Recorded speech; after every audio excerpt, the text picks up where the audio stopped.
So let's explore how the mesh motion will be taken care inside the OpenFOAM. So when we talk about the mesh motion, that means either the two zone, out of that one is stationary, another is rotating, that is also fall under the mesh motion. Or let's say we think about piston cylinder movement, there also the mesh is moving, okay. Or sometime we have to also take into account, let's say while the mesh is moving, we also add few layers or we subtract few layers, okay. So all these things come under the mesh motion approach, okay. And there is a different way one can take into account different class of the mesh motion inside the OpenFOAM, okay. So let's explore couple of this functionality inside the OpenFOAM. So we try to explore with the help of both the version, that means the extended version, that is FOAM Extended 4.0, as well as we try to look at in terms of OpenFOAM 3.0x as well, okay. So let's first start with the OpenFOAM extended version because it has a much more capability as compared to OpenFOAM 3.0x, okay. So when we talk about this mesh motion approach, there's a two different way one can look at the or segregate the entire mesh motion approach, okay.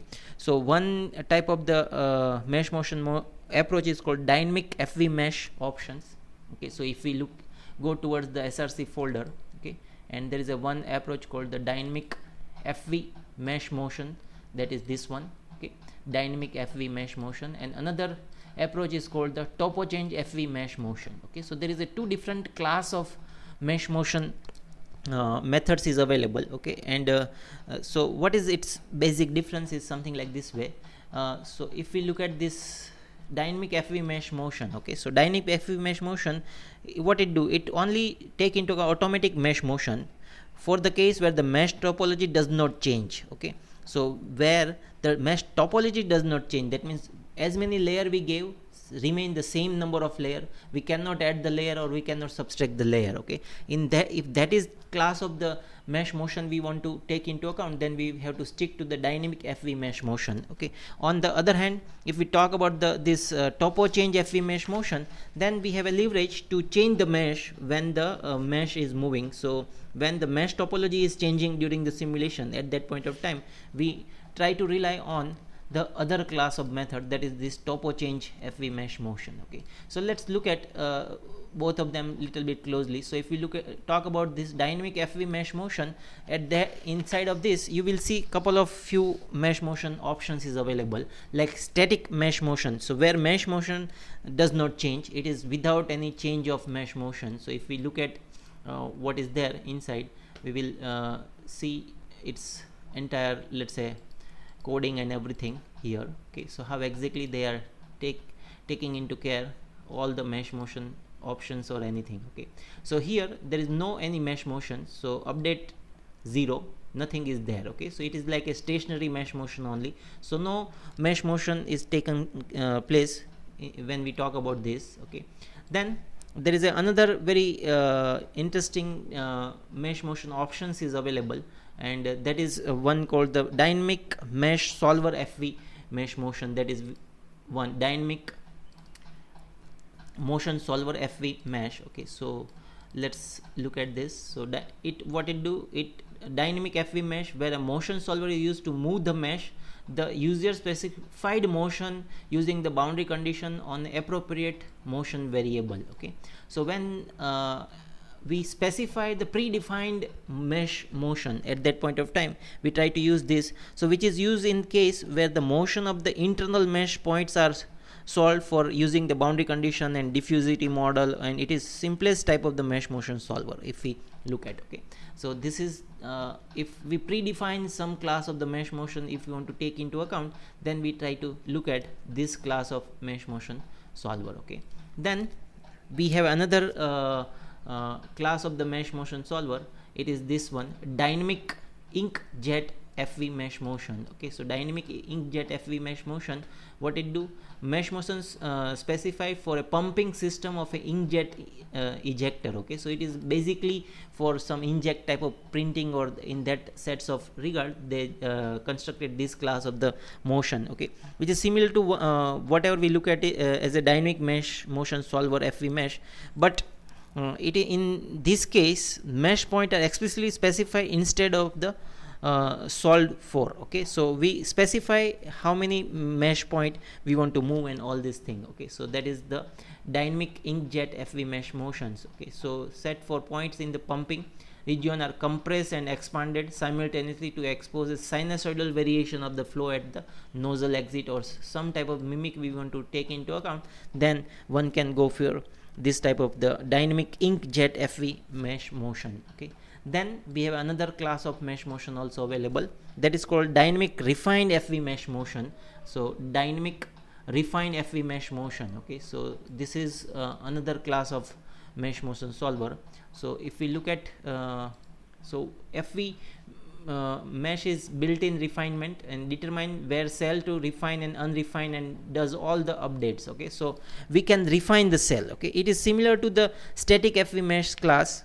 Okay, but in this case the refinement or unrefinement of mesh in the three direction is carried out and by adding or removing the points. Okay, so we can add and remove the certain points and we can mimic the changes in the mesh. Okay, then we have another very interesting mesh motion solver. It is solid body mesh motion solver. Okay, so this is very important, and solid body motion of the mesh specified by runtime selectable motion functions. Okay, so which is used to describe a solid body motion of the mesh specified by a runtime selectable motion solver. So we can give the certain type of the motion solver on the any of the solid body movement. So we say that either solid body is rotating, translating, or even rotating and translating together. So all this category we can take into account and try to look at how the mesh motion is taking place. Okay, so this is the few of the things that is interesting, and we can take into account a couple of tutorial based on this thing. Then we have this mixture GGI FV mesh motion. Okay, so mixture GGI FV mesh motion take into account the sliding movement. So mixture use GGI interface. Okay, and it normally used for like what we look at in the MRF and SRF class of the tutorial, where in MRF, let's say one zone is stationary, another zone is rotating. At that point of time we go with this mixture GGI FV mesh motion, and it will allow us to take into account the sliding rotational sliding mesh motion between two different zones. So that is very interesting mesh motion solver available. Okay, so then when we talk about, let's say, topo change FV mesh motion. Okay, so in case of this topo change FV mesh motion, what going to happen? So if we look at, so topologically mesh may change. Okay, when the mesh topology change during the simulation, so there is a couple of few options available, like a linear wall FV, this one mesh motion. Okay, so linear wall FV mesh motion, so it is linear wall mesh with a sliding interface and mesh motion. So what it going to do, which use the sliding mesh at the interface of the two piece of mesh in a relative linear motion. So and we try to specify the certain mesh motion on the particular mesh zone. So that is the sliding type of the mesh. Okay, and linear like valve, so valve opening and closing, and like that way we can take into account few things with the respect to that.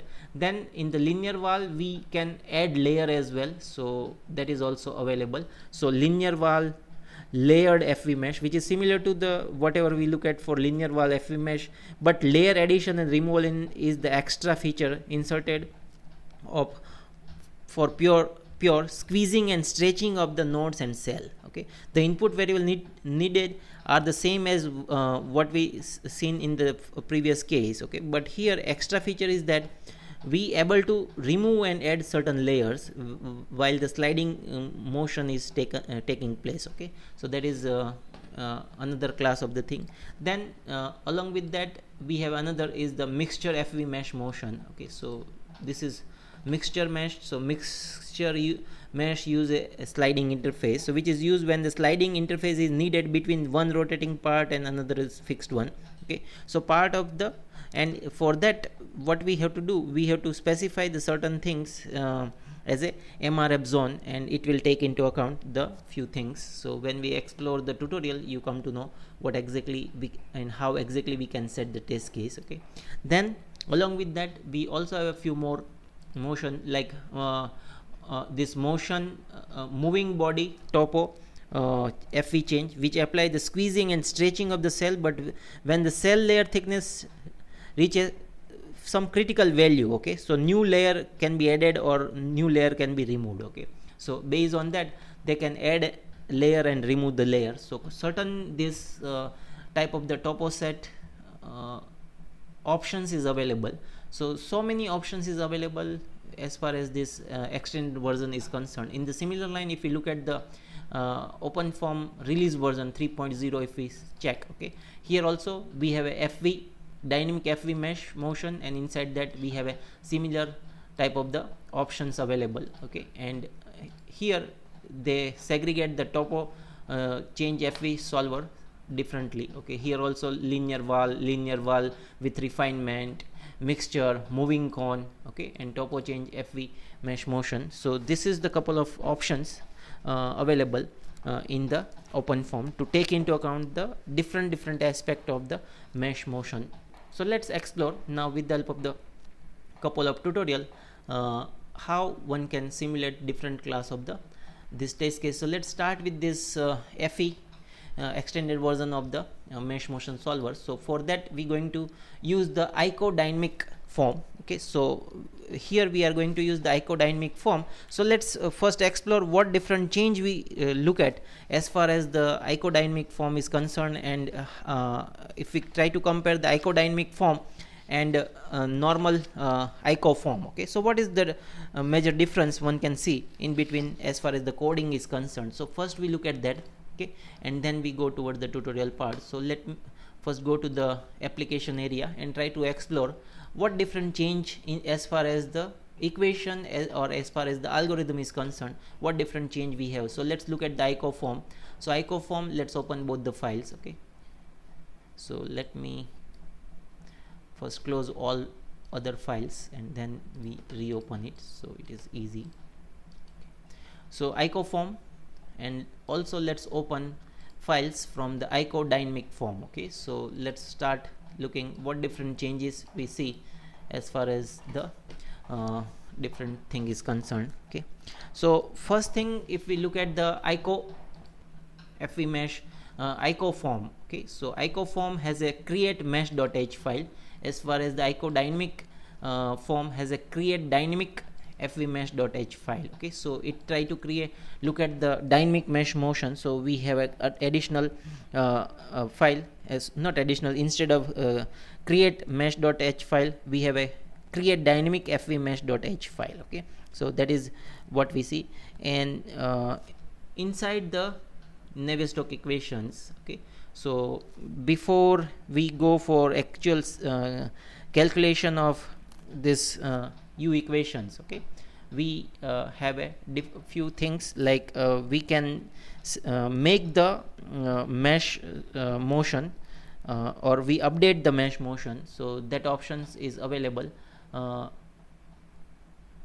exactly here, okay. So with the help of that, before we go towards the solution of Navier-Stokes equation, we first update the mesh, okay. So this allow us to update the mesh, and then we go for the our actual calculations. And when we are going for mesh motion, so definitely we have to create the relative flux for the mesh motions, okay. So we are creating the flux as a make relative flux, okay, before we go for solution of U equations, okay.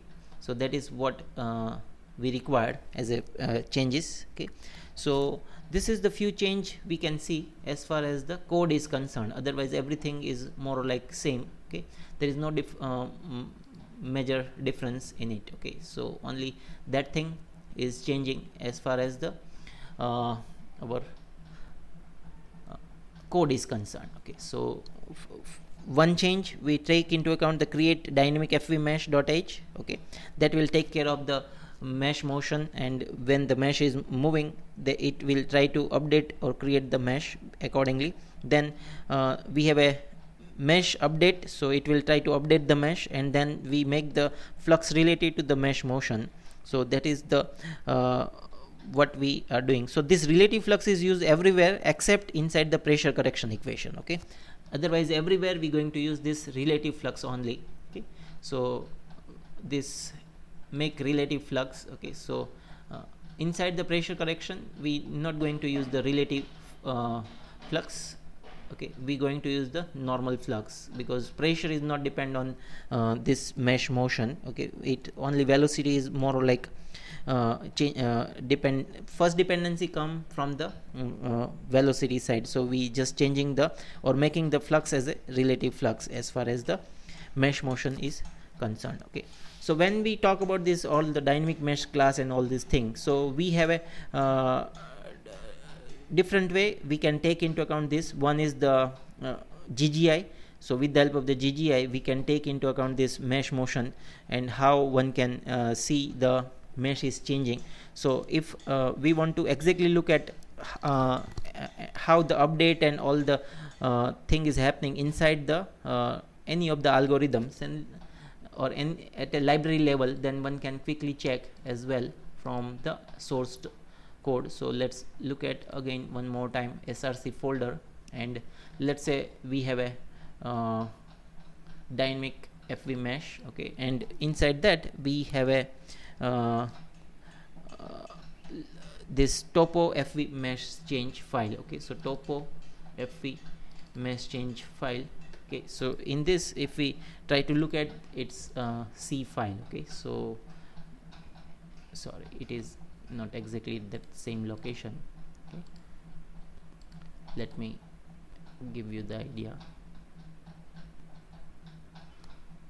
So 1 minute. So dynamic FV, okay, and topo FV mesh change. Okay, it is here. If we look at here, and we have a member function equal to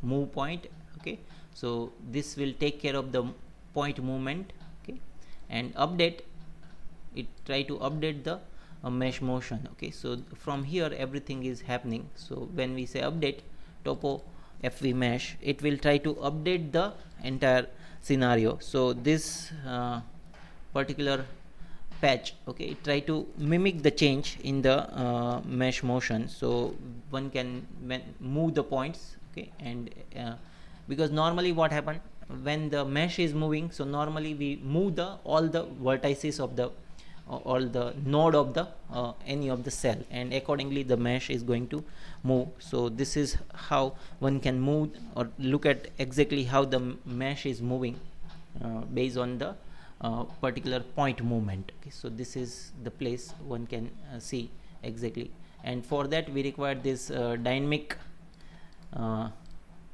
file. Okay, so this give us the idea about different settings. So we explore it when we start tutorial. Okay, but if we want to take into account any of the dynamic mesh motion, we have to take into account this dynamic FV mesh file, and it will allow us to set different type of the mesh motion.